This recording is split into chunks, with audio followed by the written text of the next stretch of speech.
In the beginning, it was horrible. I felt really uncomfortable and I kind of just made myself do it just to see how it went. Welcome back to episode 10 of the Card Punchers podcast with me, Pokey Mike, Jamie, Pokey Tin King, and we have another guest on the show today. We've got Pokey Chloe. Hello, thank you for having me. Thank you very much for coming on. So, let's talk a little bit about your whole journey. There may be some people watching because my content's Weiss Schwarz mainly, and Yeah. Jamie's is Flesh and Blood. So if you could just introduce yourself briefly, and then let's get into it.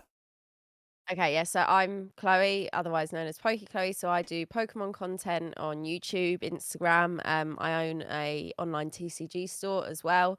So yeah, I am mainly Pokemon. I do dip into other TCGs occasionally. My TCG store sells all other TCGs like Magic, Dragon Ball, Digimon, Yu-Gi-Oh, all that sort of stuff, Flesh and Blood, all that. But yeah, I am mainly a Pokemon content creator. Yeah, so I mean, I remember initially when you came to Instagram, and I think when you Yeah. joined, you already sort of had like a mad collection, right? So I assume you were collecting in the background for some time. So where did that start? So basically got back into it as an adult, with my husband really, sort of finding like old cards that we'd had as kids. And then after a while actually started buying new stuff and starting a collection over again, basically. And I was actually speaking to a friend yesterday about this, like having adult money when you're older, like being able to just get what you Yeah. want, because obviously when you're a kid, you're a bit limited. So yeah, got back into it, started, just basically buying what was of interest to us. I actually bought some pretty crazy stuff, and obviously shared a lot of it on my Instagram, and then it all kind of just went from there. So even the dogs are so excited about the conversation. I have 5 dogs in the house Five. currently, so it's a bit it can be a bit noisy sometimes.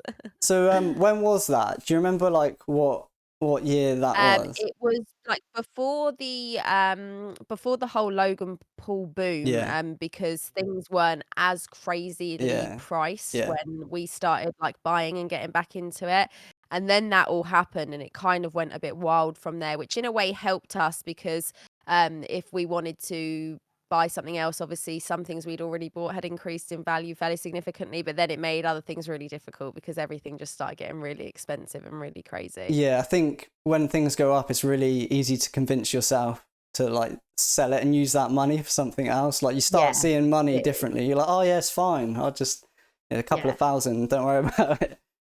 Yeah, literally, and then you kind of forget that actually if you ever want that thing back in Yeah, your collection, you're gonna have to spend even more money to get it back, so it's just, like, weighing up the pros and cons, yeah. basically. There's plenty of them.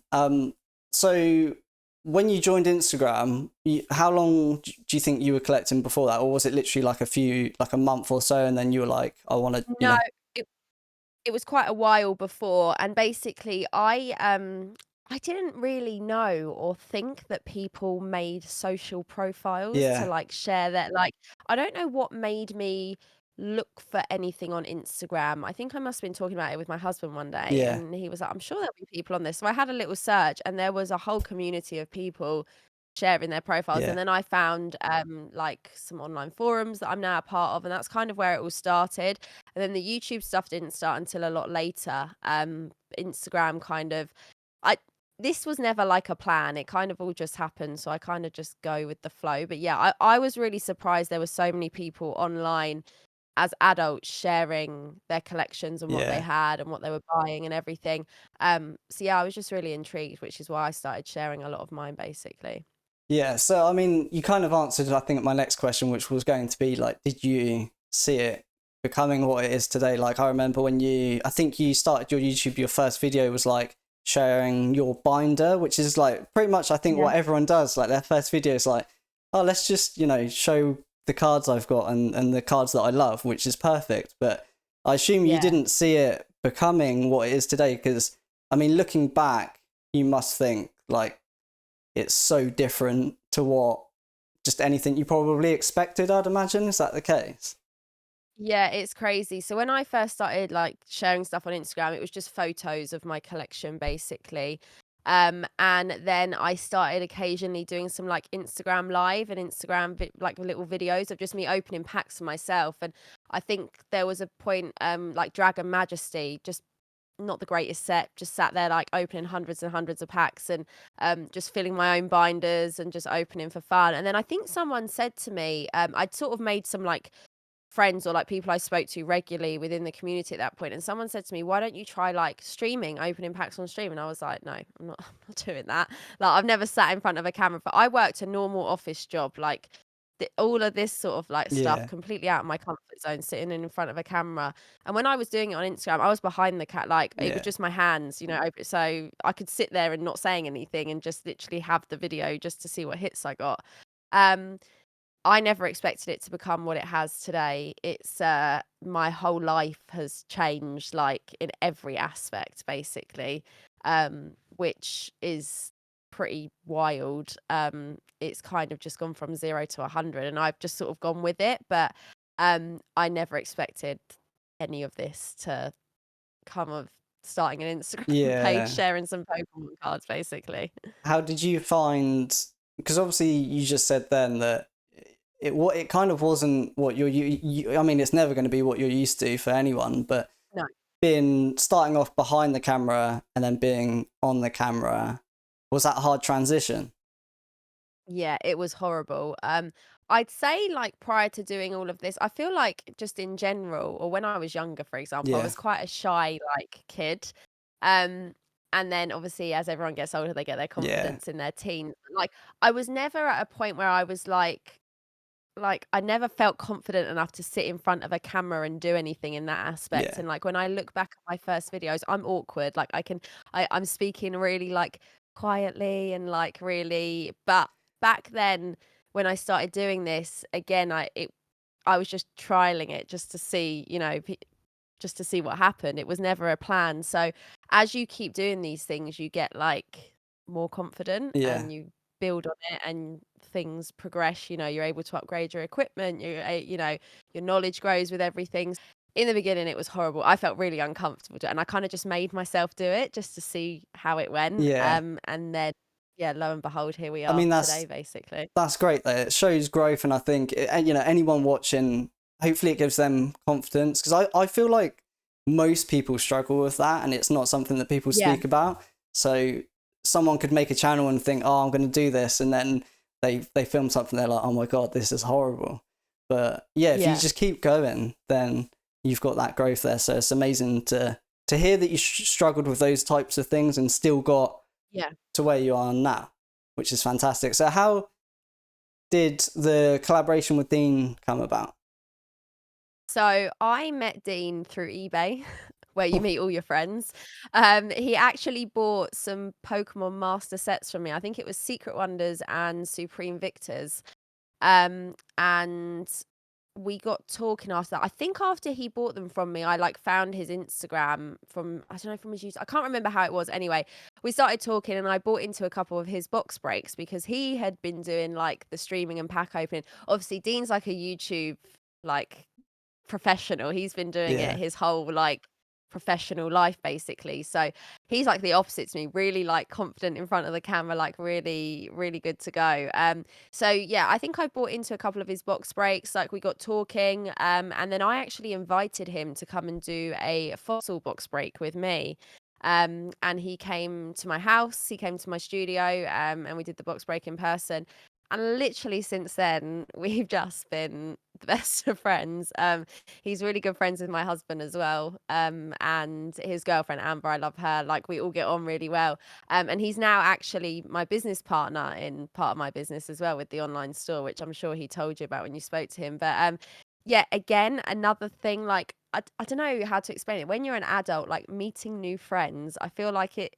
How do you do that when you're like it's not something that happens very often, I suppose. But yeah, meeting him and then yeah, we've just like we're just like the same person basically. We just get on so well. Wow, it's perfect. It's great that it went so well, and you can continue, supporting each other in businesses Yeah. and content as well. Um, Going back very slightly, you said that obviously before content you were, full-time office job. when you took that jump, was it a risk at the time and you were like, I'm just going to go for it, try it for 6 months? Or was it a very clear cut, like, no, I can do this now? How did you feel about that? Um, it A bit of both. It was scary. I've Yeah. only ever worked in, like, a normal, like, corporate environment my whole, like, working life.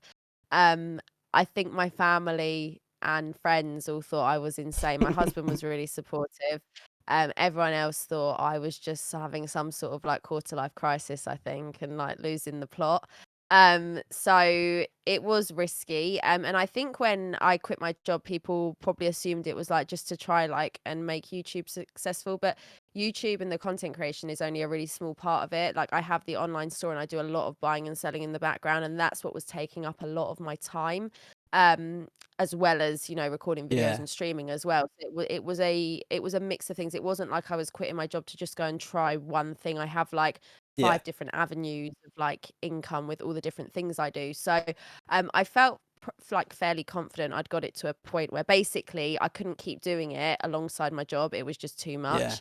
And now I work even more than I did before. I work 7 days a week now rather than 5 days a week. But yeah, it just got to that point where I was just like, if I'm gonna do it, I'm gonna do it now. And I remember handing my notice in, and it was, like, such a weird, like, horrible feeling, like, giving like, what am I doing? I'm giving up everything. But yeah, I mean, so far that was like nearly a year and a half, coming up 2 years ago Yeah. now, and I think it's worked so far. So I'm happy with the decision I made, basically. Yeah, I mean, it's not a decision to take like lightly, is it? Because No. yeah, you feel like that is very impactful, like in the future.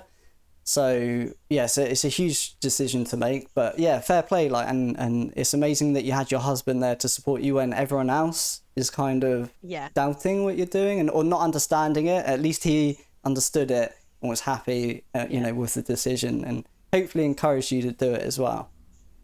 Yeah. What would you say is the biggest challenge you find trying to not just trying to think of ideas for content, but just generally making content? Obviously, you do it on a scale that most people don't. You go, you're traveling and making content. When you're planning to make content, do you find yourselves in situations like I'm trying to make some content for London Card Show? Do you find yourself having to say, right, what I'm going to do personally, and then separating it for what I'm going to do sort of professionally? Yeah, it is actually quite tough. Like again, because like I still feel like all of this is quite new to me, the content creation side of things. And I actually feel like I'm not the most creative person, like, with, like, like, the whole, like, arts and expressing myself I've never been that kind of person, so it even though it's fun, it can be a challenge. I think I'm lucky in the fact that I have had the opportunity to travel to a lot of shows, whether it's in the UK or outside of the UK, and what I've found on my channel specifically, the videos where I'm doing in real life content, so whether I'm vlogging a show or whether I'm going out and doing, like, some sort of shopping challenge, they always do better. People just love to see you, like, doing things out in the real Yeah, yeah. world, like, Pokemon related. And don't get me wrong, I love the videos that I sit and do here in my studio, but it can be really tough. There are times when, especially, like, in between sets, like, when there's kind of nothing that new and maybe I haven't, like, picked up any crazy purchases or anything like that, I struggle to sometimes find, like, what content to make. When you look at the likes of PokeRev, who puts videos out every single day, and is just like this oiled machine that just I don't know how he does it. It's you're always comparing yourself, thinking like I need to do more, I need to do this, but actually I've started to. I think until you start a channel and see how your different content does, you start to realize what works well and what doesn't. But the challenge I do have is I can't go out every single day filming myself. I mean, Yeah, yeah. number one, I'd run out of places to go. I could only go to Smith Toy Store, and I don't have a local toy store so many times. And also, I'm running a business as well behind all. Like, I'm running another business alongside the content creation. So, um, I'm lucky my husband actually works with me now. He also quit his job, which I think everyone thought he was insane doing. And as we're recording this, I'm watching him sort out orders and things in the background of this video. He's just giving me a thumbs up. He's sweating because it's so hot. Um, Content creation for me, I love it, but I find challenges with it all the time. I'm not the best planner as such, so I don't necessarily have like I do have a schedule in a way, but like what's actually in that schedule content. I know I've got to do A, B, and C, but sometimes it's very last minute as to what that actually looks like. And I don't know if I'll ever like get that down to like a T where it's like I know exactly what I'm doing. This is what it's going to look like. But I feel like all content creators sort of go through that kind of thing, really. Yeah, it's a process for sure. I know Dean actually mentioned when we had him on that you two did a podcast and he kind of missed that a little bit. Obviously, I guess trying to fit that into both your busy schedules is very difficult. Yeah.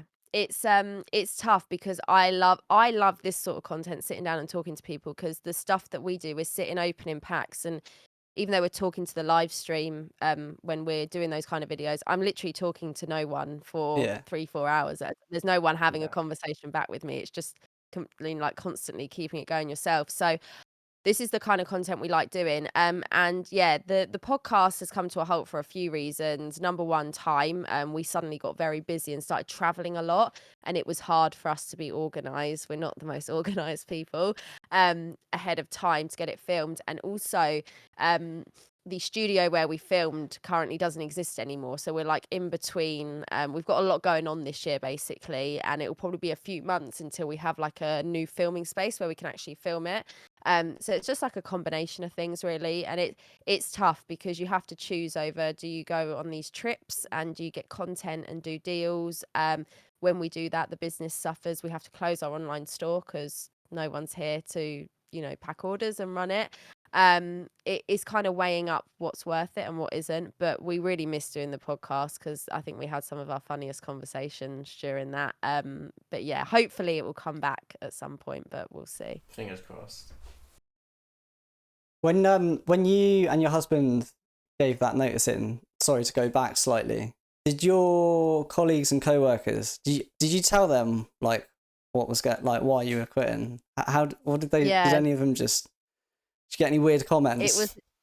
it was interesting because I'd worked with these people at my last job for like 4 or 5, I think it was Yeah. 4.5 years. And I worked with a really great group of people. It was a really, really great company.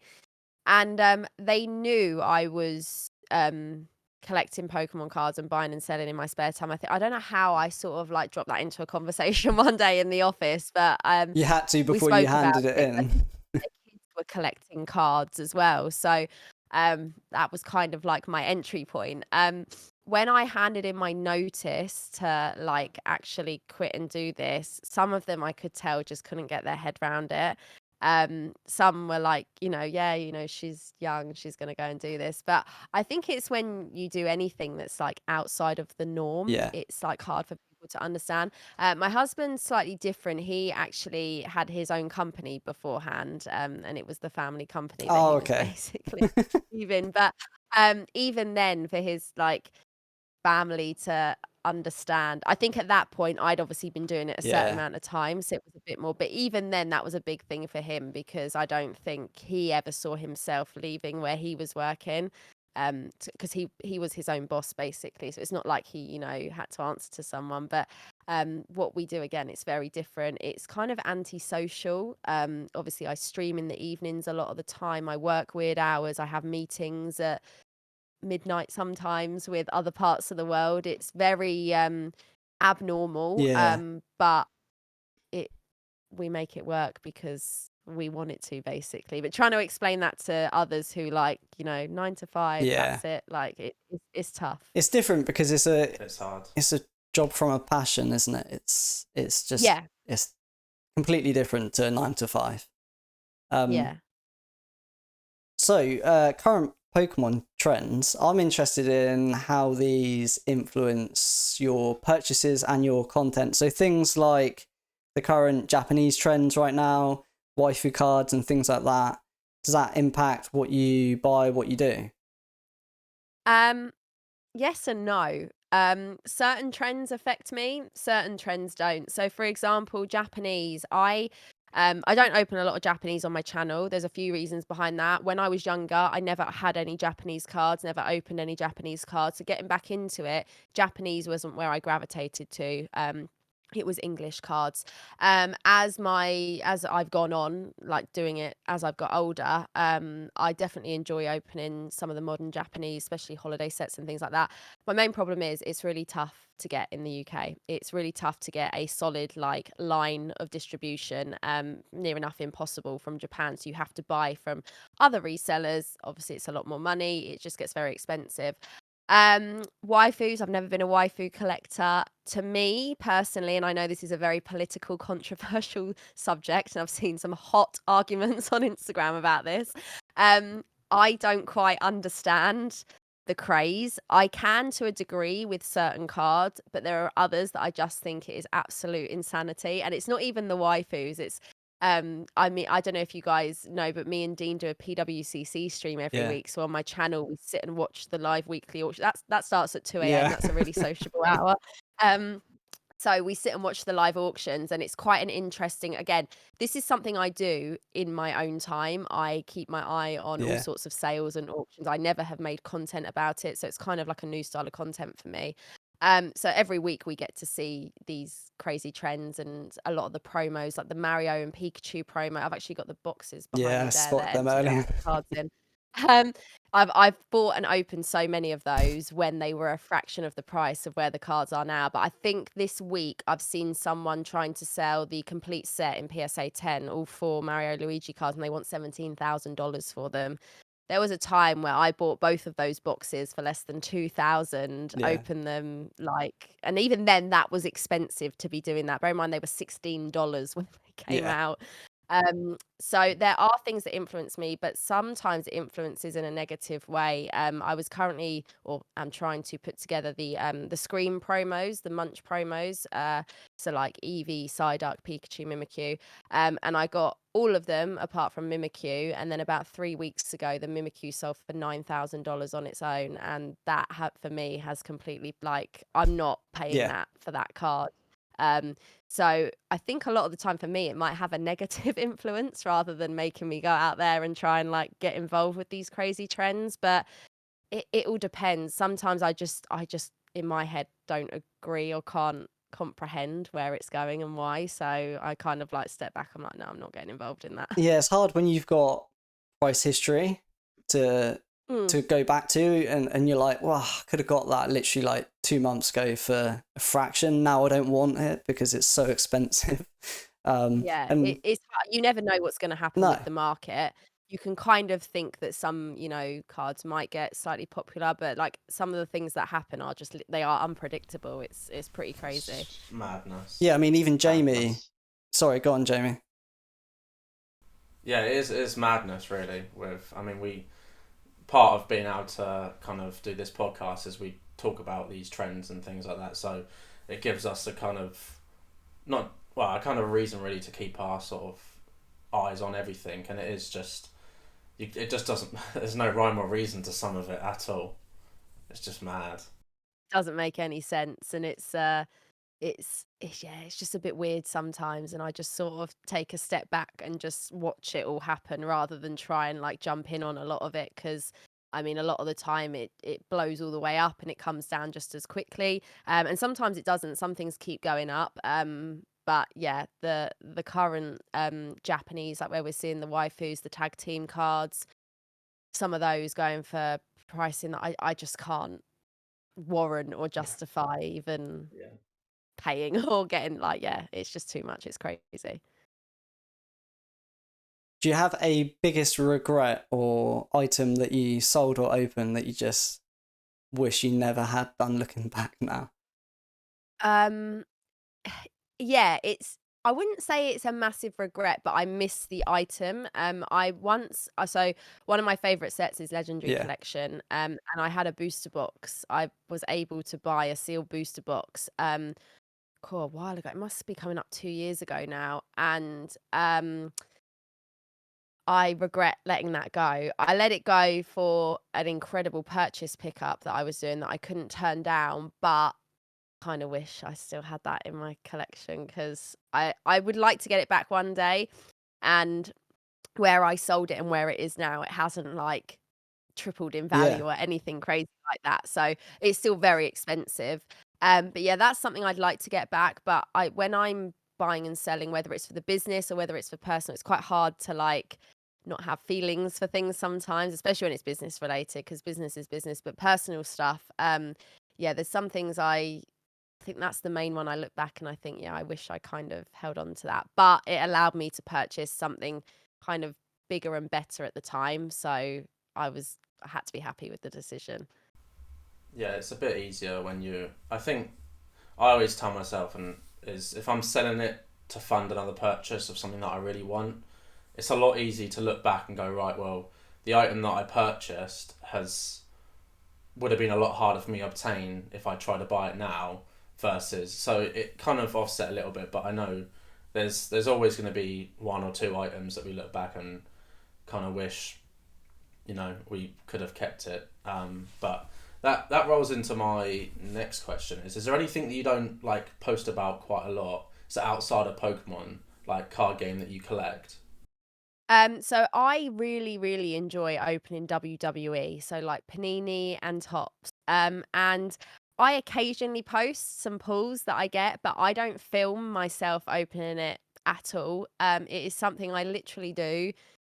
I don't have much spare time, but I tend to do it a lot while I'm traveling. So, like, if we go to America and we go quite a lot, it's very easy for me to buy it out there. Most of the local, like, game shops have them, and the supermarkets even have the like newest Panini set, which is like here. It would just I don't know where I'd even walk into a shop to buy it here. So I Yeah. always pick myself up a few boxes.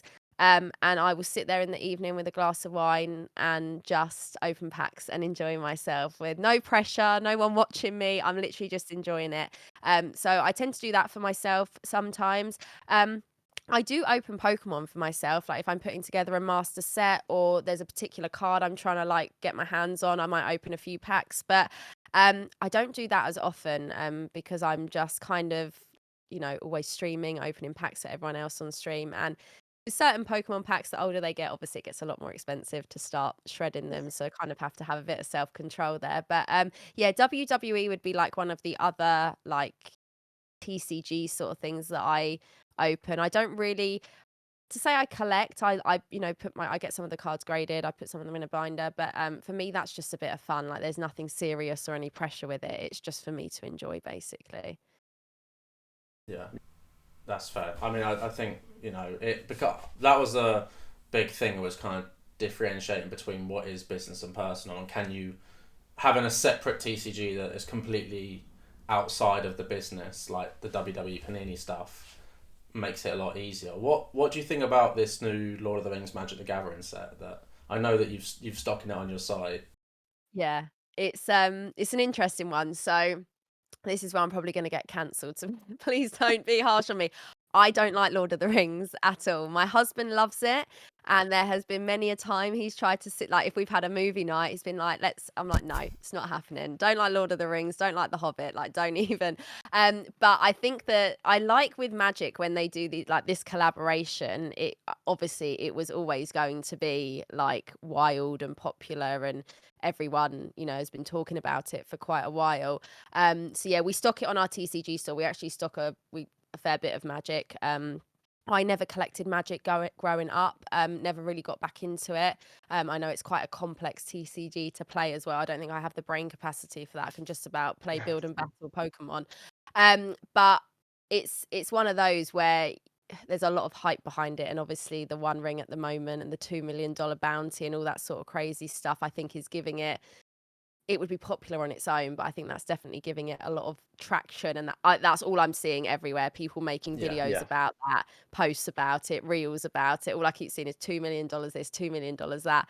And it's kind of taking away from the set itself, actually, because everyone's becoming so obsessed. But no, I think it's a really interesting collab. And I kind of wish that, like with Pokemon, when they did the Mario Luigi collab, that we could have something really iconic again. But I can't there's been no like talk of anything or like insight into what that could be. But no, I think it's a really interesting collaboration. I think Magic have done a great job with it. It all looks really great. Is your husband opening some of that? He has opened a couple of collector boosters. Yeah. So we bought some on our trip, and I think him and Dean opened a box while we were away. But I've seen a few cards laying around the office area, He's been so I think opening he's more. been opening some up. But yeah, he actually he loves Lord of the Rings, but he doesn't necessarily collect magic, but he appreciates it, and he does occasionally open some of the sets as well. So for me, it's just that's a whole nother thing I need to learn about. I just haven't got the Pokemon is good for me. Suddenly Yeah, you'll be out of there's so stock. much. Yeah, You can open it all. literally. Sorry, Jamie, what were Yeah, you going to say? I think with that, with Magic, I also think Pokemon would be great doing more collaborations. I know they do it outside of the card game, but the Mario and Luigi one was amazing. I think Magic do a very good job of doing collaborations. They got the Doctor Who set coming up as well next. Yeah. I think they obviously have their own part IP, but they kind of obviously sell a lot of other IPs, which kind of expands their spectrum. Maybe Pokemon doesn't need to do that, I say, because everyone knows what Pokemon is. Like everyone either Yeah. has played it or collected it or seen it. So I think Pokemon itself probably has got to a point now where it doesn't probably need to do that, so it probably doesn't want to do that. Yeah, which makes sense, but it would just be nice for us to have something like exciting. Yeah, I mean, everyone always talks about the Mario Luigi collab and how it'd be so amazing if they could do like another iconic collaboration, but like you said, they don't technically need anyone else. So, unless it was really, really like top tier, they're probably not gonna put too much time or effort into that when they do enough on their own. We never got yeah, that's any fair. English Pokemon collaborations, did we?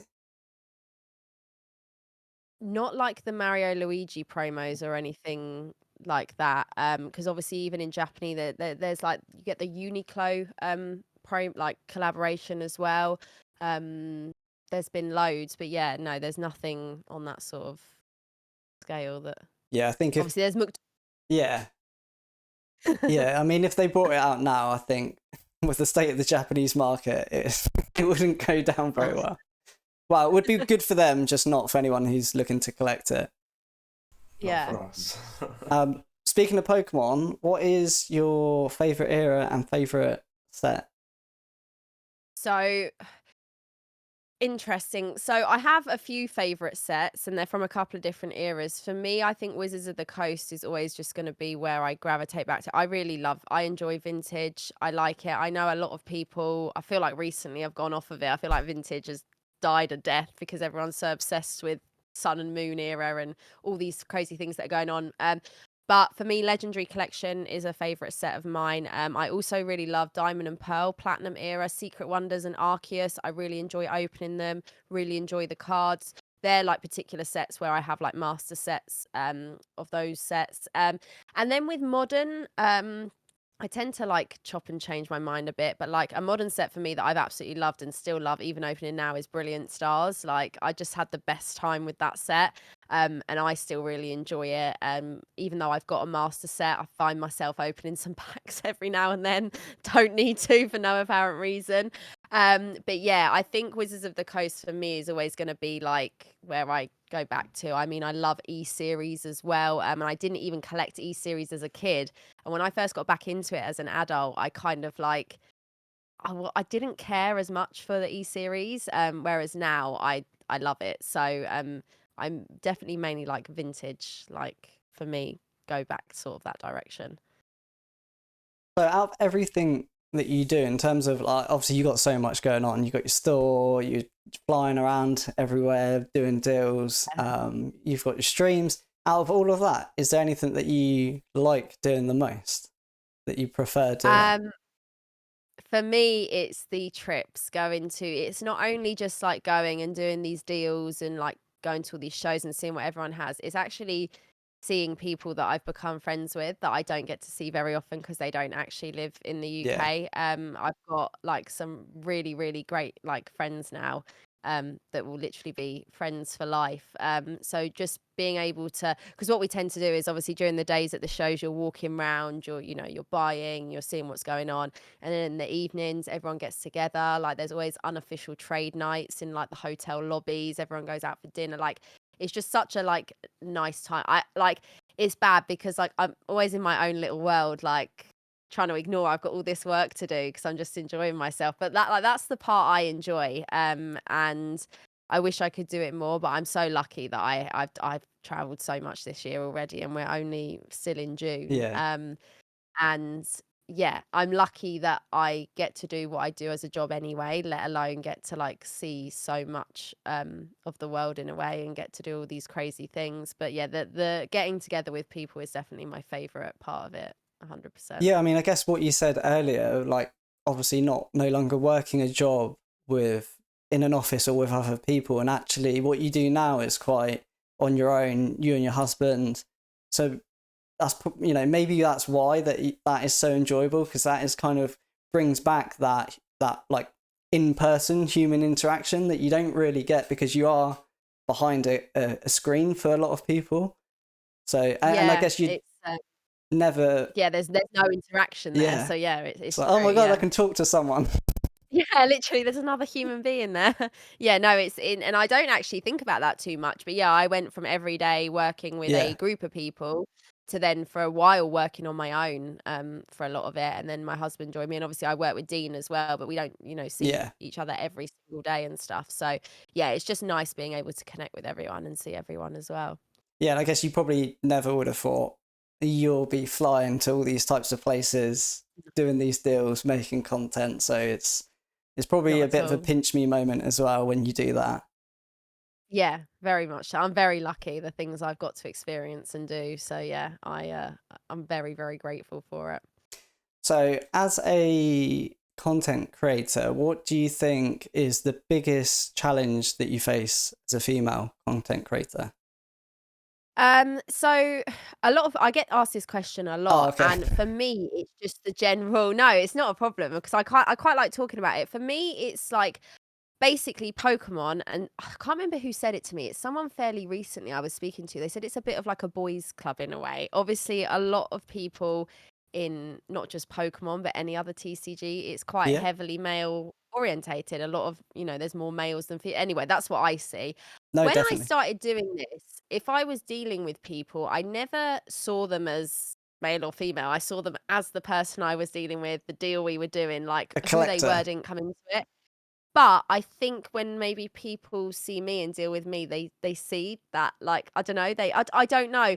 It's tough. Online, when you put yourself out there, you are opening yourself up to trolls, you're opening yourself up to nice people as well, but there's always the people who've got stuff to say.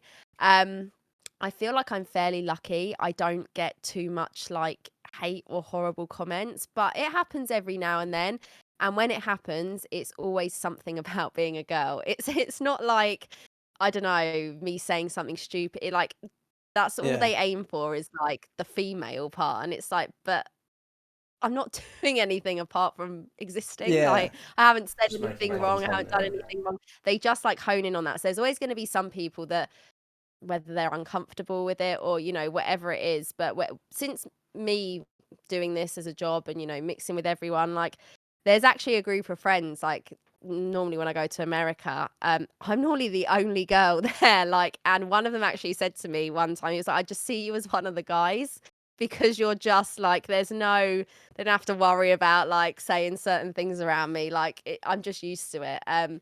So yeah, for me, I think the main challenge is when people make comments, they Yeah. use the whole female thing, but it doesn't really make sense because there's nothing that like is wrong with that as such, basically. Y- But yeah, it's Yeah. weird. It's a weird one. I think it always will be a weird one as well. Do you think that's easier to brush off or harder to brush off because you haven't actually, like you said, you haven't done anything other than exist? Like, there's nothing Yeah, like you can't be like, oh, they're attacking me for saying this or getting this wrong yeah, or personally for your how you are, how you speak or something. Like, yeah, is it easier yeah. or more difficult because it's something that's like nothing? that you could You do you about? can't change Yeah, it basically.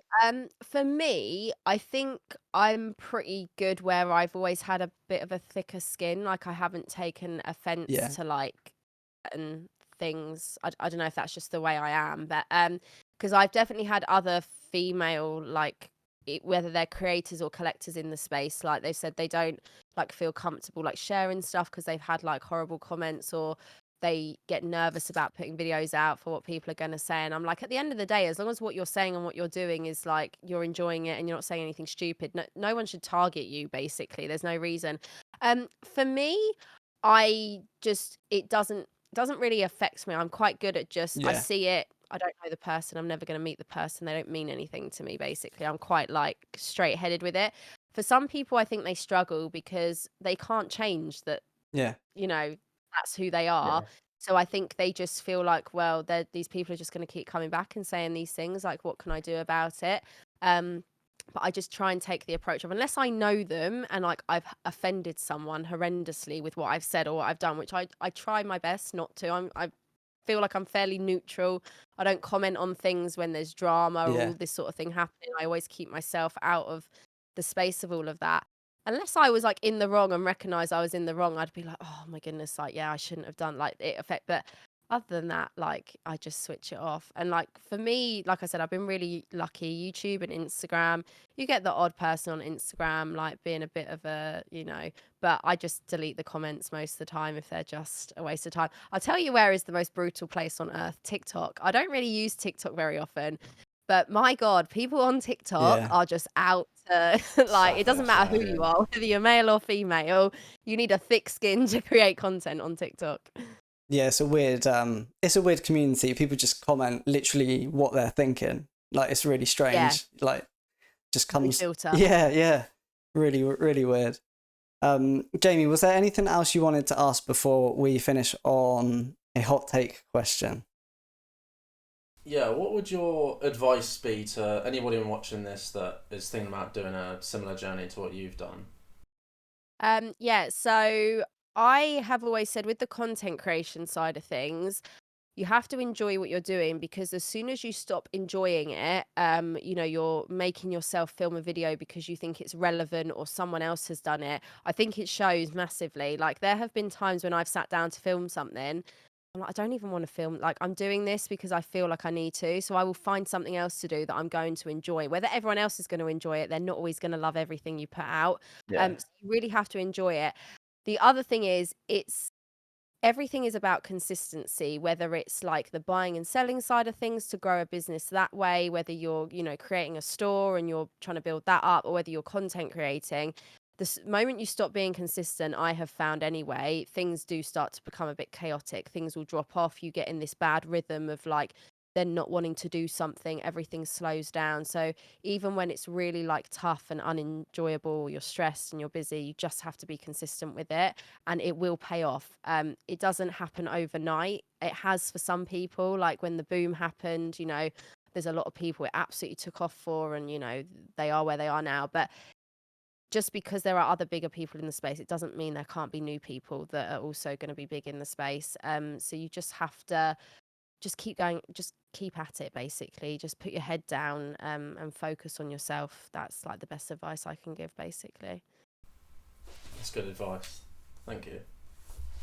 Were you sorry? Just before we wrap it up, when you did your YouTube channel, was that was after the boom? Was it? Do you remember? Were you watching content during the boom or?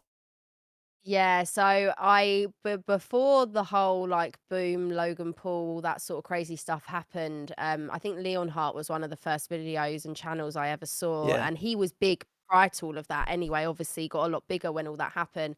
And SM Pratt is another favorite of mine, the more like investing, financial, serious side of it. I love watching pack openings. I still watch them now, but I also like the more finance investing side of it because it's interesting. We all, I do this as a job, so I'm always interested to hear yeah, what some of these people who've been in the hobby for literal years, what their views are on things. I started my channel like quite a bit after my Instagram, and yeah, had it started before, maybe it would have like taken off even quicker. And yeah, like for people who existed like Lee and Ando and Rev and all that sort of stuff, they sort of blew up in the boom. But yeah, there were a few channels I was watching before any of that happened, and then it just absolutely went wild, which again, no one really expected, and it happened. So you can never tell what's going to happen in this hobby.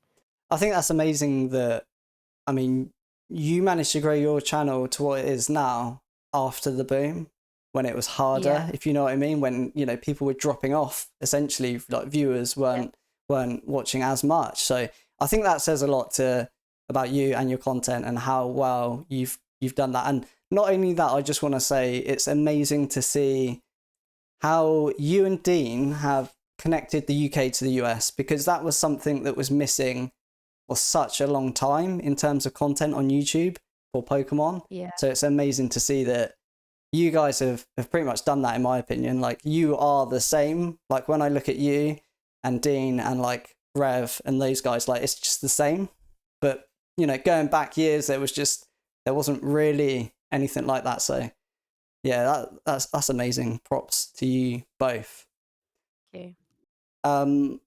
And I want to end this with a hot take. I know you did mention something about Lord of the Rings, which was a fairly hot take anyway, but is there a Pokemon related hot take you can give us? Whether that's an overrated set, an underrated set, or just anything?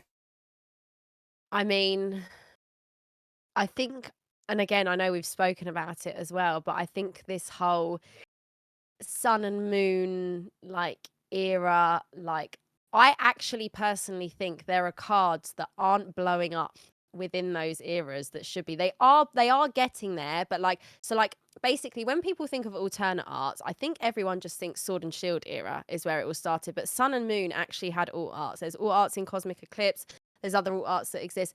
I think they deserve more appreciation and respect than they're getting. I feel like they are going up in price, a lot of them, don't get me wrong. They're not like drowning out and being undershadowed, but I feel like with that, that's kind of like this whole waifu thing and this whole craziness which we spoke about, which I don't quite understand, is going wild. And also I think people are really, I think we see it a lot because we watch these auctions every week and I am aware of them anyway.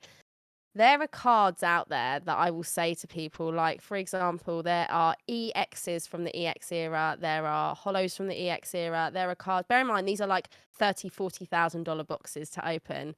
These cards are going for sometimes under $100, like, raw, and in PSA 10s, they're not even reaching $500. Like, if there was ever a time where you want to maybe dip back into something you couldn't afford, do it now, where people are ignoring certain eras and sets that exist. There is crazy pricing that I see every week that I think, what is going on? If I wanted to open that booster box, it would cost me $40,000, but I can buy one of the hollows from the set in a 10 for $200. It, to me, that is like wild, and I totally understand there's sealed premium on things, but there's a level with it. So Yeah. I would definitely say to people, like, people are completely ignoring. There are sets that are just going into the dark at the moment. It's happening a lot with vintage. If there was ever a time you thought I could never afford that, trust me, go back and take a look. You might be surprised at some of the prices on things at the moment. Yeah, no, completely agree. I think when there's trends and hypes, that's just everyone's looking there and no one's looking at all these other cards. And like you said, these Yeah. auctions are just going, no one's watching them, and they just go ridiculously cheap. So Yeah. yeah, I just want to say a massive thank you for coming on the podcast, because I know you're extremely busy. You're flying all over the Okay. place at the moment. So yeah, really, really appreciate that. We'll put your details to your YouTube and your store below in the description. So if you've not checked that out, go check it out. And thank you for watching. We'll see you in the next episode. Thank you. Thanks, guys.